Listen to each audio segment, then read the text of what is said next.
जी अस्सलाम वालेकुम। एक नई वीडियो के साथ और उम्मीद है कि सब खैरियत से होंगे और दुआ भी कि अल्लाह ताला हम सब को अपने जो अमान में रखें। ये आप देख लें गाँव के हालात है, धुंध कितनी शदीद, कुछ भी नज़र नहीं आ रहा। हालांकि ये कोई तकरीबन 60-70 कदमों के पे ये मेरा घर है, यहाँ से कुछ नज़र नहीं आ रहा। ये अब तो फिर भी 11 बजे का टाइम है, ज़रा धुंध खुल गई है, थोड़ी चीज़ें नज़र आना शुरू हो गई है। वरना सुबह के टाइम, फजर के टाइम या उसके बाद जब टाइम थोड़ा गुजर जाता है, उस वक्त तो आपको कुछ भी नज़र नहीं आता। अब ये मैं आपको दिखा दूँ, ये टाली नज़र आ रही है, ये भी इस कुछ टाइम पहले ये भी नज़र नहीं आ रही थी, लेकिन अब धुंध ज़रा खुल गई है और आसमान भी ज़रा वाइट होता जा रहा है कि 12-1 बजे तक शायद धूप निकल आए, लेकिन मुझे नहीं लगता कि निकलेगी। लेकिन अभी कुछ, ये आप खुद देख लें, आसमान वाइट वाइट हो गया, यानी धूप का वो है, धूप निकलने की चांसेस है। लेकिन इस मौसम में तो यही हालात होते हैं।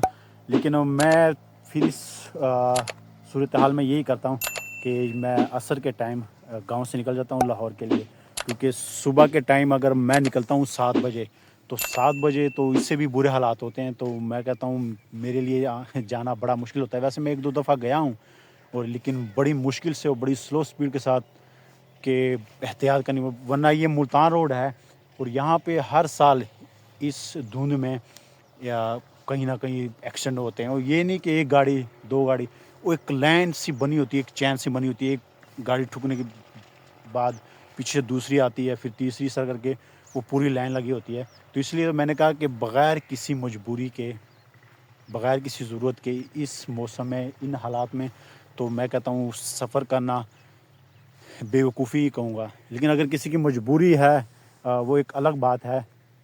लेकिन बग़ैर किसी मजबूरी के मैं कहता हूँ घर में आराम से बैठो, वो मेरा ख़्याल है हमारे लिए बेस्ट रहेगा। सुबह एक दफ़ा मैं उठा, उसके बाद मैं फिर सो गया। लेकिन दोस्त की मुझे कॉल आ रही थी कि आज बाज़ार जाते हैं नाश्ता करने। तो मैं उठा, मैंने हालात देखे, मैंने कहा यार ये तो काम ख़राब हो गया। फिर मैं कहा शायद धूप निकल आए। फिर मैं नहाया, कपड़े वगैरह चेंज किए, दोस्त की फिर कॉल आई कि यार बिल्कुल ही गायब हो गए हो। तो मैंने उसको कहा कि यार ये जो हालात हैं आप खुद देख लें, इसमें तो मैं कहीं नहीं जा रहा। अगर खाने पीने का कोई प्लान है, कोई ऐसा सीन है, तो हम गांव में कहीं बैठ के हम कर सकते हैं इजीली। तो बाज़ार जाने का इसको कोई तुक नहीं बनता है। वैसे भी घर वाले मना ही करते हैं कि बाइक पे आपने इन हालात में बग़ैर किसी वजह की, बग़ैर किसी मजबूरी के नहीं निकलना। तो अभी इसी वीडियो बनाने के दौरान ही उनकी कॉल आई दोस्तों की कि आते हुए दूध लेके आना। यानी दूध मेरे ज़िम्मे लगा दिया। कोई बिस्कुट पकड़ लेगा, कोई चीनी पकड़ लेगा, कोई गुड़ पकड़ लेगा, कोई भी चीज़। अब ये मुझे नहीं पता कि वो चाय बिस्कुट पार्टी करने लगे हैं या कोई और चीज़ बनाने लगे हैं, लेकिन उन्होंने मेरे ज़िम्मे ये लगा दिया कि आपने 1 किलो चीनी, वो दूध लेके आना है। तो अभी मैं घर की तरफ वापस जा रहा हूँ, वहाँ से फिर घर वालों को बता के फिर मैं सीधा जाऊँगा दोस्तों के पास 1 किलो दूध लेके। अब देखो क्या बनता है। और दूसरा सीज़न, गाजरों का सीज़न चल रहा है, और वहाँ से तो मैं नहीं दिखा सका, ये आप खुद देख लें। ये तो अभी इस पे तो टाइम लगेगा, आप खुद भी देख सकते हैं। लेकिन हर तरफ गाजर ही गाजर है, लोग जाते हैं। मुझे अभी भी याद है, हम खुद भी इस धुंध में सुबह सुबह हम जाते थे। ये जो आप देख लें, ये गाजर निकाल के वो देते हैं, जो मालिक होता है ना, उनका काम है गाजर आपको निकाल के देना। फिर ये ऊपर जो, ये क्या नाम, इसको क्या कहते हैं, ऊपर ये जानवर बड़े शौक से खाते हैं। तो ये काट के गाजर को हम साफ़ करके जहाँ वो कहते थे वहाँ हम फेंक के आते थे। ये फिर चारा वगैरह हम भैंसों के लिए लेके आते थे सुबह सुबह का टाइम। यही हालात थे, यही धुंध और यही सर्दी में।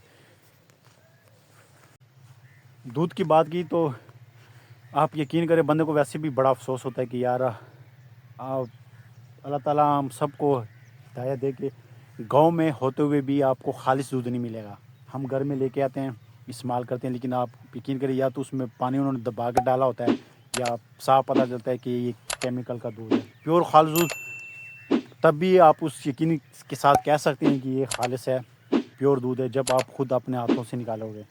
اس پہ آپ کو یقین ہوتا ہے کہ یہ خالص ہے. ورنہ آپ اگر شاپ وغیرہ سے لیتے ہو تو آپ اس کے بارے میں 100% نہیں کہہ سکتے کہ یہ خالص دودھ ہے. یا تو پانی ملایا ہوتا ہے یا کیمیکل. ہم نے خود یہ یہاں سے دودھ لے کے جاتے ہیں, ہم نے خود اپنی آنکھوں سے دیکھا ہے ان چیزوں کے. تو میرے سے زیادہ میرا خیال ہے آپ لوگوں کو پتہ ہوگا. اور ویسے بھی یہاں پہ جو دودھ کا ریٹ ہے وہ 200 روپے کلو ہے, اور دہی 220 روپے. اگر کوئی میری ویڈیو دیکھ رہا ہے گاؤں سے تو آپ نیچے ضرور کمنٹ میں بتائیے کہ آپ کے علاقے میں دودھ کی کیا پرائس ہے, کیونکہ ہر جگہ پہ مختلف ہے. اور یہاں پہ کچھ ذرا دور ہے, اتنا پاس بھی نہیں ہے, وہاں پہ جو دودھ کا ریٹ ہے وہ 120 140 روپے تک ہے. وہاں کے جو لوگ آتے ہیں یا ملتے ہیں کہیں سے بھی تو وہ کہتے ہیں ہمارے علاقے میں تو اتنا ریٹ ہے, آپ کے گاؤں کا میں پتہ نہیں ہے کیا سین ہے. یہ تو صرف دودھ کے حالات ہیں یار. میں کل کی بات بتا رہا ہوں, کل میں بازار گیا تھا, 2.5 کلو میں چکن لے کے آیا ہوں. تو پچھلے ہفتے 500 روپے کلو تھا چکن, اور کل 714 روپے. اور میں نے جب اس سے پوچھا چکن والے سے تو اس نے بتایا کہ 714 روپے کلو ہے. تو میں پہلے سمجھا کہ شاید مذاق کر رہا ہے. میں کہا چاچا مذاق کیوں کر رہے ہیں؟ تو اس نے کہا کہ بیٹا مذاق نہیں ہے, یہ آج کا ریٹ ہے, ایک دم ہی چڑھا ہے, 214 روپے ایک دم ہی اوپر گیا ہے, ورنہ اس سے پہلے ہم 500 روپے کلو بیچتے رہے. اور یہ دودھ, اور پاکستان میں جو سب سے سستی چیز ہے وہ آپ کو ملے گا نمک. اور نمک کا ویسے مجھے نہیں پتا کہ کیا ریٹ ہے, 20 روپے ہوگا یا 25 یا 30 روپے ریٹ ہوگا کلو, لیکن وہ ایک سستی چیز ملتی ہے. باقی آپ کو اس کے علاوہ کوئی چیز آپ کو یہ نہیں کہہ سکتے کہ یہ چیز سستی ہے. اور وہ بھی آپ یقین کریں, جو میں نے کہیں ویڈیو میں دیکھا, کہیں پڑھا, کہیں سنا میں نے, کہ وہ ہم سے انڈیا, آپ یقین کر کے ہم سے نمک لیتا رہا. اور پاکستان میں نمک کی کمی نہیں ہے, انڈیا ہم سے لیتا رہا, ایک قسم کا ہم ان کو بالکل فری میں دیتے رہے ہیں.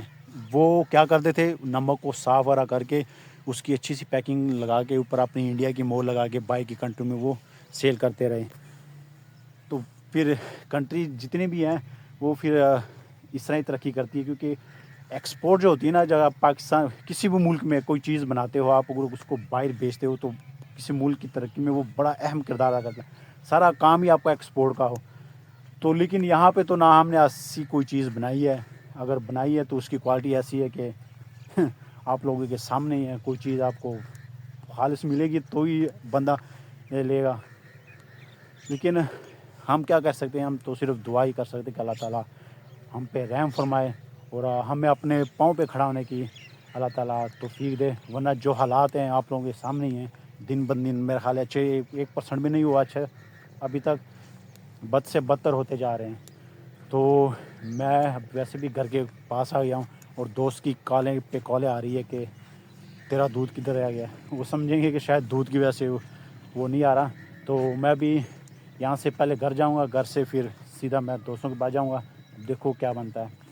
تو میں آج کی ویڈیو کا اختتام ادھر ہی کرتا ہوں. انشاءاللہ ملتے ہیں نیکسٹ ویڈیو میں, تب تک دیجیے اجازت, اللہ حافظ.